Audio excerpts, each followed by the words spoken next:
और बीकानेर से बड़ी खबर है, शराब व्यापारी के घर पर आईटी की रेड हुई है। इनकम टैक्स की रेड में ये बड़ा अपडेट आपको बता दें, शराब व्यवसायी के आवास पर आईटी की रेड जारी है।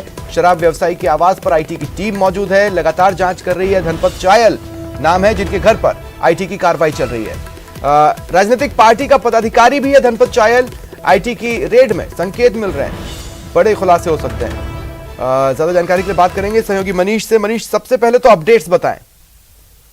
जी, आयकर विभाग ने आज सुबह ही अचानक 1 दर्जन जो जगह है यहाँ पर बीकानेर के बड़े कारोबारियों उनकी यहाँ पर दबिश दी है, रेड मारी है। और इस रेड में अब तक करोड़ों रुपए की जो अघोषित संपत्ति उसका भी खुलासा होने की संभावना है। लेकिन बीकानेर के जो सबसे बड़े व्यापारी कहलाते हैं उनमें से एक तो गंगा शहर स्थित 3 जगह पर आईटी ने रेड मारी है, जिनमें से मेन जो मुख्य जो है, एक तो नोखा के झंवर ग्रुप पर छापेमारी की गई है। वहीं पर इसके अलावा जो धनपत जो चायल है उस पर भी आईटी की ओर से कार्रवाई की गई है। मतलब चायल ग्रुप और राठी ग्रुप पर भी लगातार कार्रवाई जो है आईटी की ओर से वो जारी है। काफी संख्या में यहाँ से लेन देन के दस्तावेज और नकदी मिलने की भी सूचना है जो आईटी विभाग के सूत्रों से आ रही है, वो भी जानकारी सामने आई है। वहीं पर सोने चांदी की ज्वेलरी भी यहाँ से बड़ी संख्या में मिली। आपको बता दें कि लगभग 20 से ज्यादा गाड़ियों में इनकम टैक्स विभाग के जो अधिकारी हैं वो मौके पर पहुंचे थे और उन्होंने बिना किसी को कोई सूचना दी अचानक ही ताबड़तोड़ अपनी कार्रवाई को अंजाम दिया है, जिसके चलते वहीं पर जो चाइल्ड ग्रुप का जो एक शख्स है उसकी अचानक तबीयत खराब हो गई। और तबीयत खराब होने के बाद में खुद इनकम टैक्स के जो कर्मचारी हैं, अधिकारी हैं, वो खुद उसको अपनी गाड़ी से अस्पताल में लेकर के जाते हैं।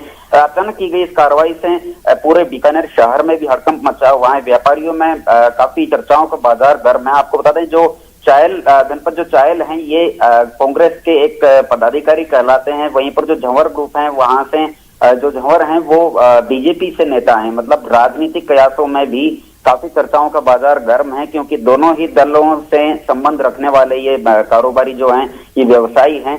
वहीं पर लगातार अभी तक भी जो देखिए आईटी की टीम रेड कर रही है तो इतना तो साफ है कि मामला आय और टैक्सेशन से जुड़ा हुआ है, लेकिन केस क्या है और उसमें इनका इन्वॉल्वमेंट किस तरह का है, इस बारे में कोई जानकारी?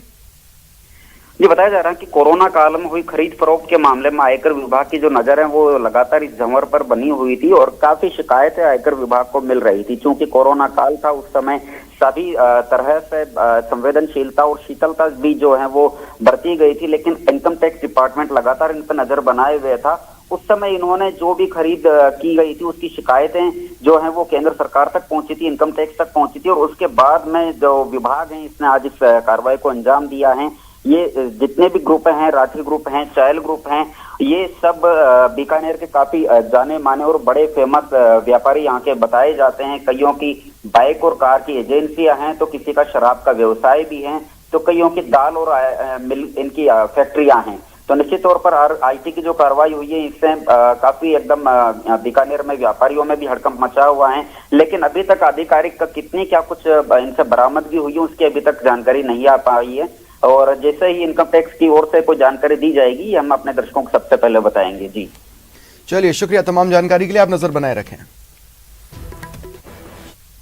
और देखिए एक और बड़ी खबर जान ले। दरअसल क्रिकेट सट्टे पर आईटी की रेड चल रही है। क्रिकेट सट्टे पर आईटी की अब तक की सबसे बड़ी कार्रवाई है। राजस्थान में एक साथ 40 ठिकानों पर आईटी की टीमों ने रेड मारी है। बीकानेर के सट्टा कारोबारी पर भी आयकर छापा पड़ा है। बीकानेर, नोखा, जोधपुर में आईटी की रेड हुई है। सटोरिया सुखदेव चायल ग्रुप से जुड़े हैं इनके ठिकानों पर आयकर की टीम छापे मार रही है। आईटी इन्वेस्टिगेशन विंग ये छापेमारी कर रही है। बड़े पैमाने पर काली कमाई उजागर हो सकती है। और इनकम टैक्स की रेड में बड़ा अपडेट है। राजस्थान में एक साथ 40 ठिकानों पर आईटी की कार्रवाई। झंवर के अलावा 9 स्टार ग्रुप के जुगल राठी चायल और दुग्गड़ ग्रुप पर भी कार्रवाई है। अल सुबह से इनकम टैक्स की टीमों ने सर्च शुरू कर दिया, रेड मारी। नोखा के झंवर ग्रुप के निवास पर भी कार्रवाई हुई है। फैक्ट्री, कोल्ड स्टोरेज और रिको क्षेत्र पर आईटी ने कार्रवाई की। इन्वेस्टिगेशन विंग ये छापेमारी कर रही है। और जिस तरह से ये कार्रवाई आगे चल रही है, संकेत मिल रहे हैं कि बड़े पैमाने पर काली कमाई उजागर हो सकती है। सहयोगी राकेश मेरे साथ इस वक्त फोन लाइन पर मौजूद है। राकेश, चूंकि आईटी की रेड है, मैं फिर एक बार दोहरा रहा हूं कि ये पूरा मामला इनकम और टैक्सेशन से जुड़ा हुआ होगा, लेकिन केस क्या है और उसमें इन लोगों का इन्वॉल्वमेंट किस किस तरह का है? बिल्कुल, देखिए जिस तरीके से ये इनकम टैक्स विभाग ने पूरी जांच की है, इसमें ये एक क्रिकेट का सट्टे का कारोबार करते थे, जिसमें बहुत बड़े पैमाने पर काली कमाई आती थी। ये जो काली कमाई होती थी, इसको ये कहीं उजागर नहीं करते थे, ना तो ये दस्तावेजों में शो करते थे, ना ही इनकम टैक्स रिटर्न में इसको भरा जाता था। अब काली कमाई से जब इनके पास आई तो इन्होंने बहुत बड़े पैमाने पर उद्योग धंधे, फैक्ट्री, शराब का कारोबार, जमीनों में इन्वेस्टमेंट, शेयर बाजार में इन्वेस्टमेंट, यानी बहुत बड़े पैमाने पर इन्होंने खरीदारी की। जब आयकर विभाग ने जब ये तमाम ऐसी खरीदी हुई, चूंकि आयकर विभाग ऐसी खरीद फरोख्त की तमाम जांचें बैंकों के अलावा राजस्व विभाग से भी लेता है, तो ये तथ्य जब जुटाए और इनके कारोबार पर नजर डाली तो आयकर विभाग के सामने चौंकाने वाले तथ्य सामने आए कि इनका बहुत बड़ा एक गोरख धंधा है, क्रिकेट की सट्टेबाजी से ये जुड़े हुए हैं। तो फिर इनकम टैक्स डिपार्टमेंट ने हाईटेक तरीके अपनाए और चूंकि जो सट्टे का कारोबार होता था वो ऑनलाइन होता था, अंतर्राष्ट्रीय लोग भी इसमें जुड़ते थे, तो इनका जो एक हाईटेक तरीका जो इसके सट्टेबाजी के लिए अपनाया था, उसको तोड़ने के लिए आईटी विशेषज्ञों की जांच की मदद ली गई और इस पूरे नेक्सस का पर्दाफाश किया है। अब चूंकि जो सट्टे का कारोबार होता है बहुत बड़े पैमाने पर होता है, कई बड़े बड़े लोग इसमें शामिल होते हैं। ये बीकानेर और नौखा से बैठकर इस पूरे जो गोरख धंधे की कंट्रोलिंग यहाँ से करते थे।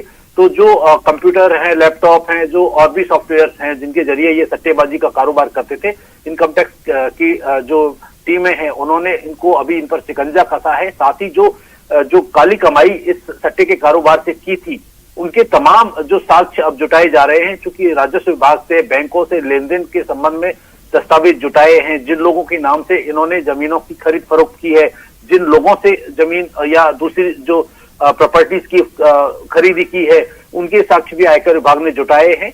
तो इसमें कई आयकर चोरी के साथ साथ ये जो पूरा काली कमाई के निवेश के भी एक बड़े जो दस्तावेज आयकर विभाग के हाथ लगे हैं। जांच अभी भी जारी है और लगभग 2 से 3 दिन तक ये जांच चलेगी, जिसमें कई चौंकाने वाले खुलासे सामने। चलिए, शुक्रिया तमाम जानकारी के लिए।